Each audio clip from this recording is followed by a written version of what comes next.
Bàវីដេអូនេះខ្ញុំចង់ណែនាំពីខ្សែ USB ដែលមានក្បាលរុន USB កន្លែងនេះគឺប្រើ Type C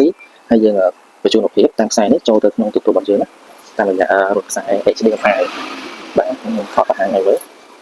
បាទនេះគឺរុនខ្សែ HDMI យើងដាក់ចូលកន្លែងទីក្រោយនេះបាទអញ្ចឹងយើងដាក់តែប៉ុណ្្នឹងឯងហើយយើងសម្រាប់ប្រើនៅទីតាំងដែលអត់មាន Wi-Fi ណាគឺយើងអាចប្រើខ្សែហ្នឹងបាន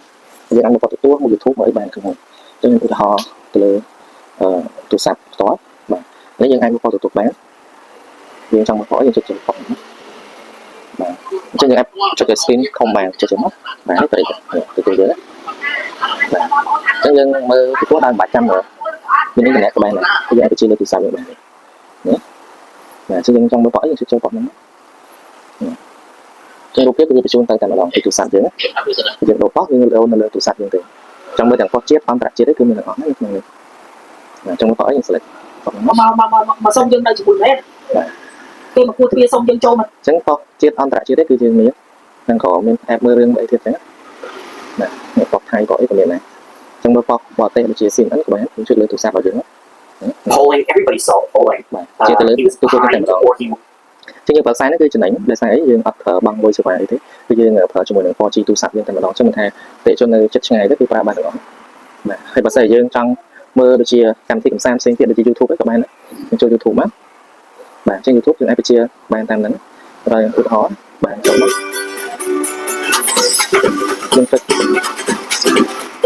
បាទនេះគឺកម្មហើយចុចស្គីនផ្ដេកមកផ្ដេកដែរបាទនេះខ្ញុំ scope ដែរអញ្ចឹងណាបាទនេះគឺកម្មធម្មតាមកនេះចង់ដូរវីដេអូអីដូរតាមហ្នឹងយើងអាចដូរតាមហ្នឹងបានចង់កំងអីមើលអីចុចតាមហ្នឹងដែរបាទអញ្ចឹងកម្មវិធីគឺយើង share ទៅពីទូរស័ព្ទទៅតែម្ដងបាទអញ្ចឹងវាស្រួលហើយចង់លេងហ្គេមលេងអីក៏បានដែរលេងហ្គេមក៏រូបភាពឲ្យបញ្ជូនទៅបានដែរបាទយើងចូលប៉ុនទទួលម្ដងទៀតបាទអញ្ចឹងចង់ចូលប៉ុនអីយើងចុចចូលប៉ុនហ្នឹងទៅថាបថោចាđây lố các bạn xuống quanh hàng của này tại con bạn chiêu sao bên dragon nó mới có cha dragon silver từ tiên có click tốc cho mấy cái bong cha cái bong បាទឥឡូវនេះគឺយើងចូលក្នុងកម្មវិធីមួយកម្មវិធីហ្គេមបាទអញ្ចឹងវីដេអូទូរស័ព្ទយើងវាបញ្ជាមកគឺបញ្ជាទៅលើទូរទស្សន៍ direct ផ្ទាល់ហើយរូបភាពគឺទៅពេលតែមួយតែម្ដងបាទទៅច្បាស់ល្អបាទទីសម្រាប់ប្រតិជនដែលគាត់អត់ Wi-Fi គឺអត់ជាបញ្ហាទេបាទគឺគាត់ដល់ site ទៅគឺបញ្ជូនរូបភាពពីទូរស័ព្ទយើងទៅបានតែម្ដងចឹងបាទរលូនមកមានភាពដាក់ខ្លួន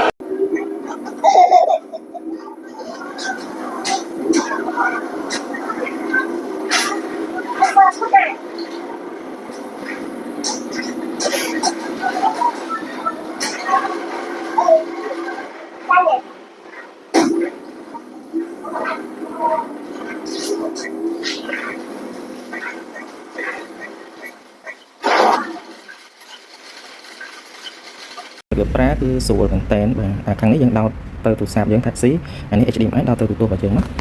បាទអញ្ចឹងរបៀបដោតទី1យើងនេះយើងដោតនេះយើងមើលរុន HDMI នេះហើយយើងដោតចូលរុន HDMI របស់យើងណាបាទដោតចូលអញ្ចឹងដោតអញ្ចឹងណាហើយសតតែមួយខាងទៀតណាគឺភ្ជាប់មកទូរស័ព្ទរបស់យើងហ្មងមួយខាងទៀតហ្នឹង